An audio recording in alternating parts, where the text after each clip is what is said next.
நமஸ்காரம். எல்லாரும் எப்படி இருக்கீங்க? சரி. இப்போ நம்ம இந்த ஓம் நம சிவாய ஓம்ங்கிற இந்த மந்த்ரா முழுமையாக நம்ம அந்த சக்தியை அனுபவம் பண்ணுறதுக்கு நம்ம உடலில் இந்த இறைவனுடைய திருநாமத்தை நம்ம எப்படி சொல்லணுங்கிறத பார்க்கலாம்.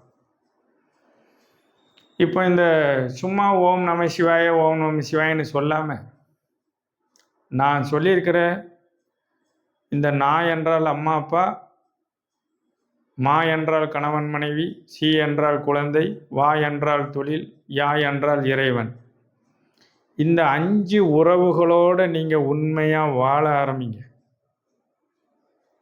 வாழ ஆரம்பிக்கும் பொழுது நீங்கள் கவனமாக அதோட அந்த அந்த வாழ்க்கையோட மகிழ்ச்சியோட இறைவன்கிட்ட நீங்கள் சரணாகதியை அடைஞ்சி உங்கள் உடம்புல இருக்கிற ஒவ்வொரு இரத்தங்களில் இருக்கக்கூடிய ஒவ்வொரு செல்களும் அணுக்களும் இறைவனை கவனிக்கிற மாதிரி நீங்கள் சொல்லணும். சும்மா ஓம் நம சிவாய ஓம் நம சிவாய ஓம் நம சிவாய அப்படி சொல்கிறது இல்லை, அது பாடியில் ஏறாது. அந்த உண்மையான பக்தியோட நீங்கள் சக்தி நிலையில் வாழ்ந்துக்கிட்டு இருக்கிற பந்த பாசத்தோடு கலந்து இறைவனோட கலக்க வேண்டும்.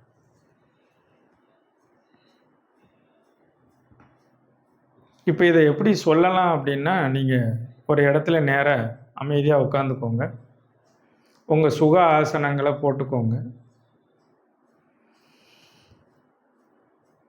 இந்த சுகாசனங்களை போட்டுட்டு இந்த கையில் இது மாதிரி சின் முத்ரா வச்சுக்கோங்க. இப்படி ஆள்காட்டி விரலையும் கட்டை விரலையும் சேர்த்துட்டு இப்படி மேலாமல் வைக்காமல் இப்படி கீழாமல் மடியில் வச்சுக்கோங்க. நல்ல பாடியெலாம் நேராக உட்காந்துக்கோங்க. தலையையும் நேராக இருக்கான்னு பார்த்துக்கோங்க. உங்கள் கண்ணோட கருவிழி இருக்கு இல்லையா, அது இதுதான் நமக்கு புருவம். இந்த புருவத்துக்கு மத்தியில் கருவிழி நேராக நிற்கணுன்னா அப்போ என்ன செய்யணும்னா, மேலே இப்படி பார்த்தீங்க தலையை நேராக வச்சுக்கிட்டு இப்படி மேலே பார்த்தீங்கன்னா இந்த 2 கண்ணும் மேலே இருக்கும்.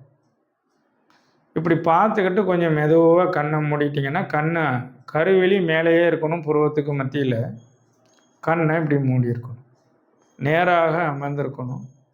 கையில் சின்முத்ரா இப்படி கீழ் பார்க்க வச்சுருக்கணும். இப்போ இந்த ஓம் நமசிவாய ஓம்ங்கிற இந்த மந்த்ராவை எப்படி உச்சரிக்கணும்னா, அந்த ஓம்ங்கிறத ஓ அப்படின்னு நீங்கள் லேசாக சொன்னீங்கன்னா அந்த தொண்டையில் துறக்கும். ஆனால் ஓம் அது மாதிரி சொல்லக்கூடாது.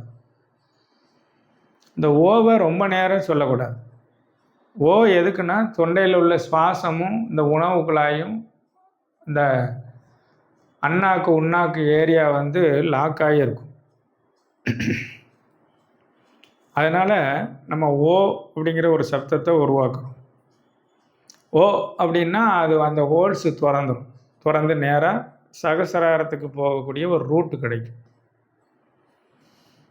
நீங்கள் நமசிவாய மந்திரத்தை நம்ம சொல்லும்போது இது மாதிரி உட்காந்துக்கிட்டு இப்படி உச்சரிக்கணும்.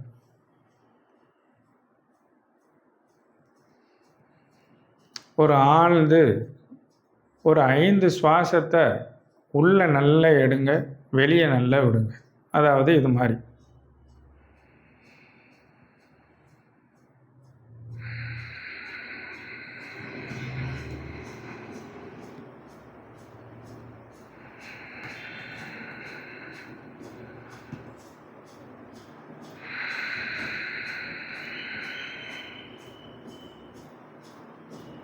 இது மாதிரி 5 தடவை விட்டுக்கோங்க. அப்புறம் நான் வாழை தேவி மந்திராவை இம்னு சொல்லியிருக்கேன். இந்த ஓம் பிரணவத்தில் பார்த்தீங்கன்னா தெரியும். இந்த ஓம்னு உச்சரிக்காமல் சித்தர்கள் சொன்ன வாழையின் மந்திரம் என்னென்னா இம்முங்கிறது அர்த்தம். அதை நம்ம எது மாதிரி உச்சரிக்கணும்னா, தொண்டையில் அண்ணாக்கு உண்ணாக்கில் கவனித்து கண்ணு மூடி இதை ஒரு 10 தடவை சொல்லணும். நீங்கள்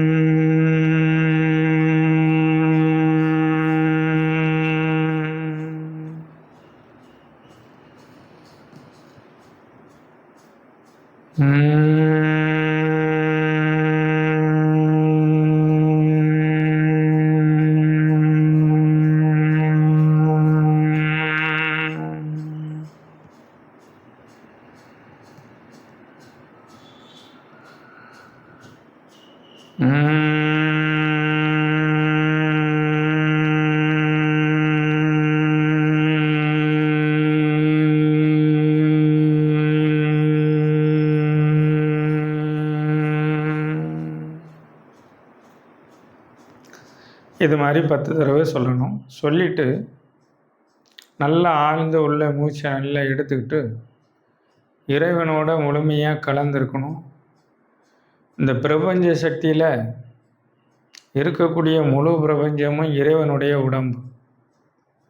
அந்த இறைவனுடைய உடம்பில் அதனுடைய ஒரு பாகத்தில் தான் நம்ம இருக்கோங்கிற ஞாபகமும் ஒரு அனுபவத்தையும் வச்சுக்கிட்டு இறைவனோடு கலந்து இந்த ஓம் நம சிவாயங்கிற அந்த இறைவனுடைய திருநாமத்தை முழுமையாக சொல்ல வேண்டும்.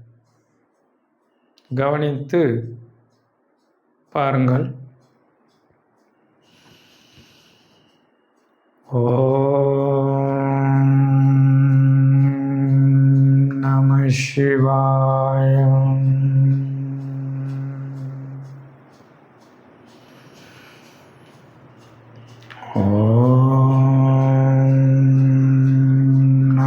சிவாயம்.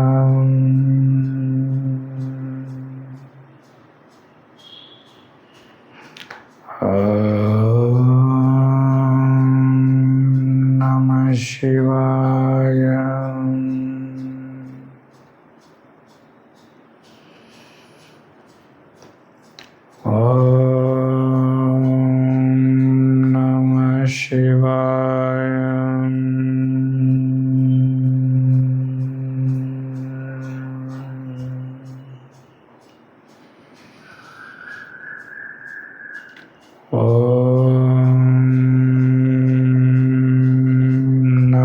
சிவாயம்.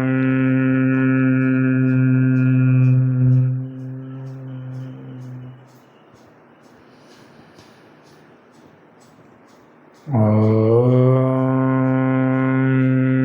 நம சிவாயம்.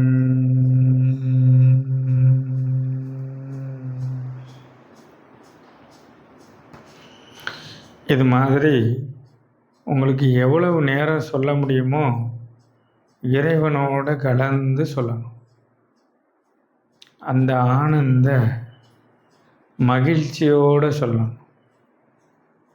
இறைவனோட முழுமையாக நம்ம கலந்துருக்கோம். இது மாதிரி குடும்ப உறவுகளோட உண்மையா, அன்பா, பாசமா நீங்கள் இதை ரசித்து உங்கள் வாழ்க்கையை வாழ்ந்தீங்கன்னா, அது மாதிரி வாழ்ந்து இந்த இறைவனுடைய திருநாமத்தை சொன்னீங்கன்னா உங்கள் மனம் இறந்து போகும். மனம் இறந்து போனாதான் உங்களுடைய உயிரும் சுவாசமும் பிராணனோட கலந்து அந்த பிராணன் இறைவன் பாதத்தில் போய் சரணாகதி அடையும். அப்போ இந்த பிராணனும் உயிரும் இறைவனுடைய பாதத்தில் போய் எப்போ சரணாகதி அடையுதோ அப்போ நீங்கள் முக்தி அடைஞ்சிருவீங்க. உங்கள் வாழ்க்கையினுடைய ஒவ்வொரு க்ஷணமும் முழுமையான மகிழ்ச்சியாக இறையருள் கண்ட இறைவனின் அருள், அவன் அருளாலே அவன்தாள் வணங்கி என்பதற்கு அர்த்தம் என்னென்னா, இறைவனுடைய திருநாமத்தை இது மாதிரி அனுபவித்து அனுபவம் பெற்று சொன்னீங்கன்னா, இறைவனோட கரைஞ்சி போனீங்கன்னா, அவன் அருள் உங்கள் உலகம் ஃபுல்லாக, உங்கள் குடும்பம் ஃபுல்லாக, உங்கள் உயிர் ஃபுல்லாக நிறைஞ்சி இருக்கும். அதனால் எங்கள் வாழ்க்கை துவண்டு போவதற்கல்ல, இறைவனுடைய திருநாமத்தை முழுமையாக அனுபவித்து சொல்லி அவன் பேரை சொல்கிறதுக்கு உண்டான ஒரு பேர் சொல்லும் பிள்ளையாக நீங்கள் முழுமையாக வாழ்ந்து இறைநிலை அடைய, முக்தி பெற, இறைவனுடைய முழு சக்தியை உங்கள் உடலும் உயிரும் வாங்கி மெய்யான இறைவனை காணுவதற்கு, உங்கள் வாழ்க்கையை மெய்யாக வாழ்ந்து இறைவனோட மெய்ப்பொருளோடு கலக்கிறதுக்கு இந்த அனுபவங்களை முழுமையாக நீங்கள் அனுபவித்து ரசித்து வாழ்ந்து இறைவனோட கலக்க என்னுடைய பணி உங்களோடு என்றும் தொடர்ந்து இருக்கும். என்றும் உங்கள் நான். ஆயுஷ்மான் பவா.